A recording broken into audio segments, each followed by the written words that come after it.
দুলকার সালমান অভিনীত ও প্রযোজিত thriller cinema Kanta গেল 14 নভেম্বর প্রেক্ষাগৃহে মুক্তি পেয়েছে ছবিটি।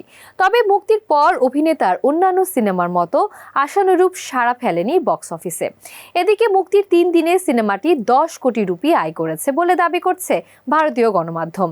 দুলকার সালমানের প্রতিষ্ঠান ওয়েফেয়ারের ফিল্মস ও রানা দগ্গবতীর প্রতিষ্ঠান স্পিরিট মিডিয়া প্রযোজিত এ ছবিটি পরিচালনা করেছেন সিলভামণি সিলভারাস।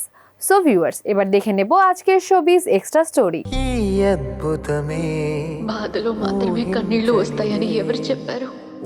আইনি জটিলতা ও বিতর্কের মাঝেই গেল 14 নভেম্বর প্রেক্ষাগৃহে মুক্তি পেয়েছে দুলকার সালমান অভিনীত নতুন সিনেমা কান্তা। মুক্তির প্রথম দিনই ছবিটি সংগ্রহ করে প্রায় 4 কোটি 35 লাখ রুপি। তবে এর মধ্যে তামিল অঞ্চলে আয় 2 কোটি 65 লাখ এবং তেলুগু অঞ্চলে 1 কোটি 70 লাখ রুপি। এরপর দ্বিতীয় দিনে আয় বেড়ে দাঁড়ায় প্রায় 4 কোটি 85 লাখ রুপি। প্রথম দিনের তুলনায় দ্বিতীয় দিনে আয় বেড়েছে প্রায় 11% মতো। তৃতীয় দিনের দুপুর 2:30 পর্যন্ত পাওয়া প্রাথমিক হিসাব অনুযায়ী আয় করেছে 97 লাখ রুপি।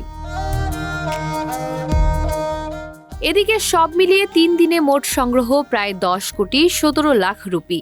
অন্যদিকে আয় বাড়লেও প্রেক্ষাগৃহে দর্শক উপস্থিতি সুবিধাজনক নয় বলে জানা গেছে।